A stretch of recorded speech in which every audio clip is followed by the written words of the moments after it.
Hello, and thank you so very much for joining me. My name is Jillian, and this is my channel, The Luna Need. I can't thank you enough for stopping by. It means the world to me.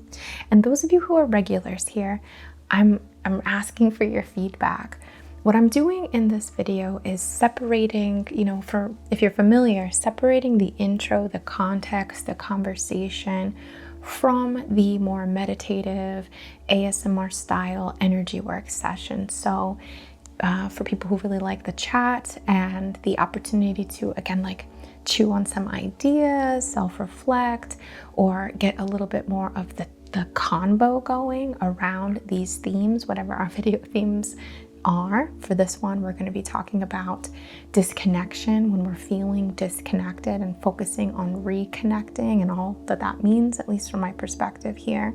So it's basically a separation. I'm separating the chatty bits from the straight into the session. So please give me your feedback. It means the world to me.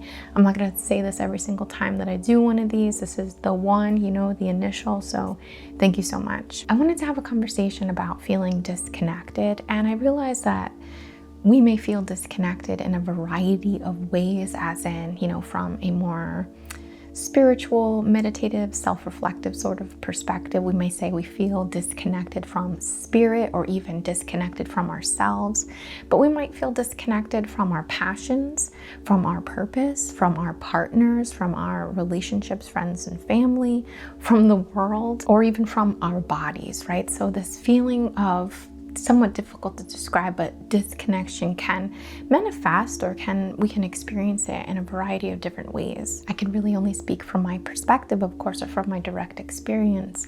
But typically when I am feeling disconnected, I might be dealing with anxiety, depression. Life may seem sort of tasteless, flavorless in a sense. I often, through these times, have a lot of questioning, even in terms of my identity, or again, my path or purpose, or what am I doing? And it's not always the easiest thing to get back to that connection. It's typically, again, in my experience, something that happens for a reason. That disconnection we can say is a catalyst, or is I don't want to say rock bottom, but is a low point that projects us, that inspires us to help ourselves, to grow, to change things in some way. As in, some of the causes for me when I feel this, in hindsight, reflecting the causes as when this comes up, can be from experiences such as grief or loss, some sort of event, some sort of major event in my life that kind of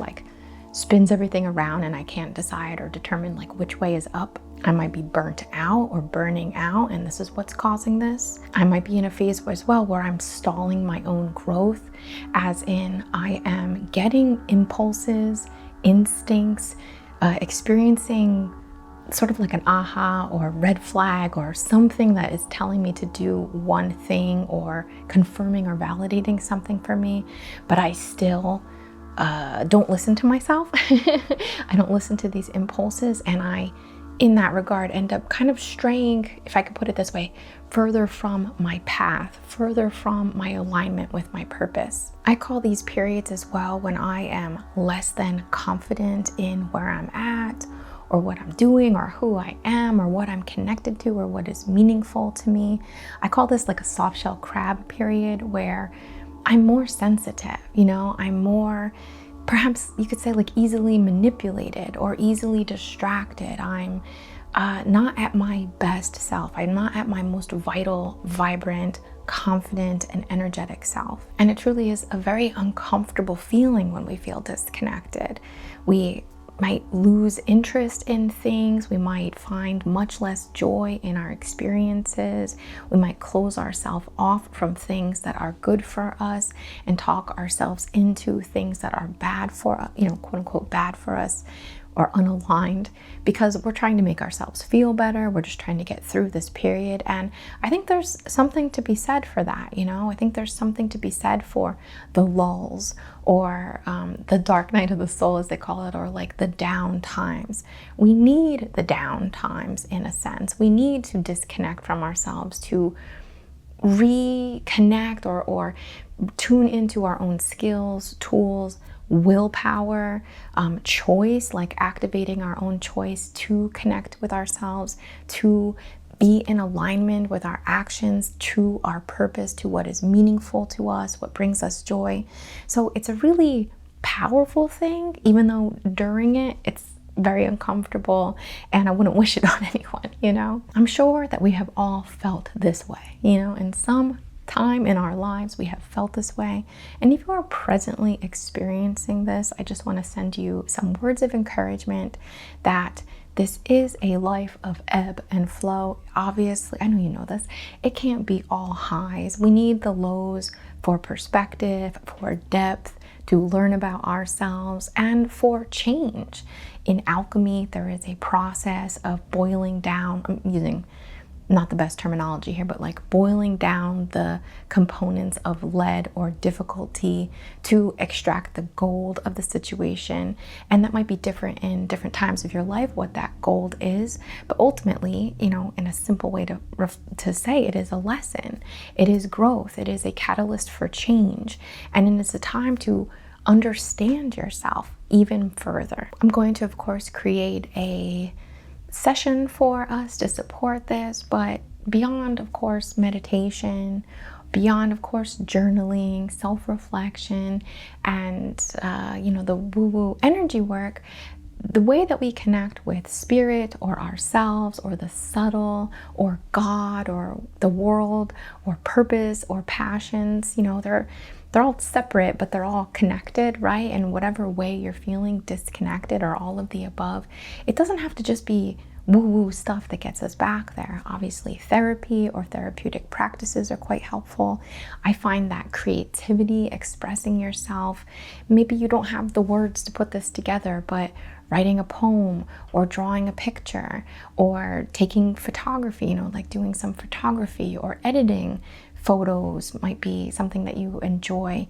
Anything that really kicks you into something to focus on and an experience beyond the logic, beyond the let's make sense of this, because in these times of disconnection, although logic, you know, I'm not knocking logic, I think it's so very important, but when we're at a time of feeling disconnected, sometimes logic or, you know, knowing something, oh yeah, well, I'm in a down period, I know that I'll come back around. Even knowing that is comforting, but it's not quite, it helps a little for sure. But still, when you're in it, like you need something to do or something to work on. So something creative, that could be even things such as cleaning or like reorganizing your room or your home or your garden, getting in touch with nature, spending more time in nature, making sure that you're getting plenty of rest, connecting with friends, family, or communities that are supportive and encouraging, sports, the body connection, whether that is, you know, like rollerblading, roller skating, surfing, taking walks, bird watching, really like any way that you can shift the focus from you to focus on something that you're either creating or you're viewing or you're experiencing. I don't want to say to get out of your body, but to connect with something in a way that is beyond just like this, again, disconnected feeling of isolation or a lack of flavor or taste in your experience, a disconnection from joy, connecting with animals, connecting with nature, your body, finding something to focus on, I think is such a great bridge and helpful tool to navigate those darker times, those more uncomfortable, disconnected times, and teach you something about yourself. When it comes to something like therapy, I'm a huge, you know, advocate for therapy. I have seen therapists several times in my life when I feel like I needed it, and then I, you know, stop when I feel like I'm okay. Now I don't need this appointment anymore. Every week I'll get my time back here. But I think there's also a danger, and this is maybe a little, I don't want to say taboo, maybe this is a little taboo to say. I think that there is also a danger in overdoing therapy. I think there's a risk when we untangle things that don't necessarily need to be untangled. They can be looked at from perhaps a perspective of again, extracting the gold, the lesson, the knowledge from the experience, but not having to relive it, not having to churn it all up again and then have to deal with the process all over. Of course, I'm not a therapist. Please, take that with a huge grain of salt and do what's right for you.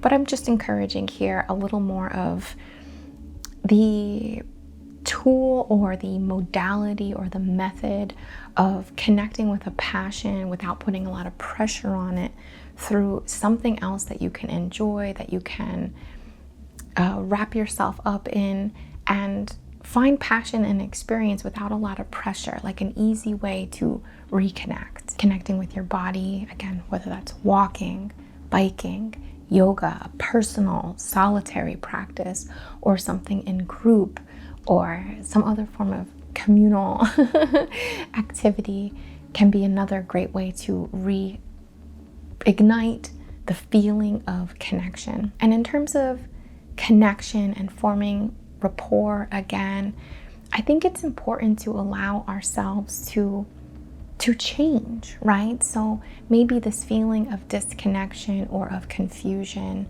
or of not really knowing yourself, or feeling like you know yourself or your passion or whatever it might be, however it might be manifesting for you, is an opportunity to reinvent ourselves in some way, to see like, wow, maybe I have outgrown something, or maybe this stage of my life is over, it's time to write a new chapter, or maybe the habits that I have cultivated in my life are not serving me anymore and it's time to make a change. It's an opportunity for transformation. And from a more spiritual perspective, things such as prayer or connecting to yourself, as in talking to yourself.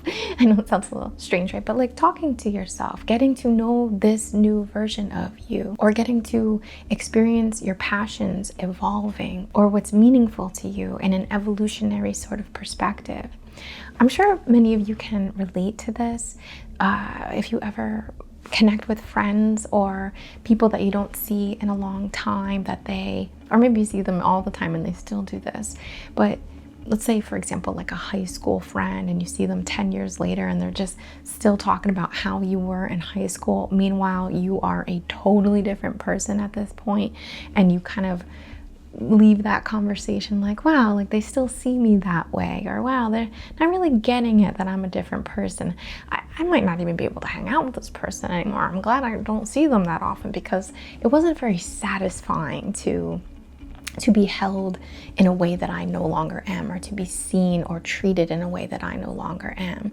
It's almost like learning to do that with ourselves, to allow ourselves that grace period, or grace in our development, to evolve, to change, to grow, to tweak things, So that's just my suggestions here, or my validation or context on where this session is coming from. If you are feeling disconnected from your partner or your body or the world, or really anything at all, I think that it's important to allow an opportunity for like a refresh in the rapport that you have with the world, or with your partner, or with yourself, or your passions or purpose. Respect that you evolve, you change, you shift. Of course you do. It's great that you do. I mean, when something's going wrong with our tech stuff, like what do? Like take out the batteries or turn it off, or unplug it for a little while, and think of that as your disconnection, and replug it, maybe reprogram it, or delete the app and then reinstall something else.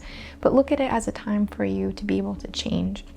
And maybe we'll be able to appreciate these feelings of disconnection if we can sort of look at them that way and just make it a little easier through the process. I hope that you enjoyed this little conversation. For those of you, please, who are familiar with my channel and the way that I typically make videos, please let me know, if you think that this might be a good idea. I'm not going to separate every single video. Not every video that I make has a lengthy introduction anyway, but I think I like this, but I really want to hear from you, because I want to make this more easy to connect with, more easy to know what you're getting. And maybe you want to listen to this during the day and, tune into the session at night, or whatever feels good. So thank you so very much for clicking on this video. Thank you for your feedback. It means the absolute world to me to connect with you here, even this sort of bizarre parasocial way. But I can't thank you enough, and I hope that you enjoy the session to follow. Much love.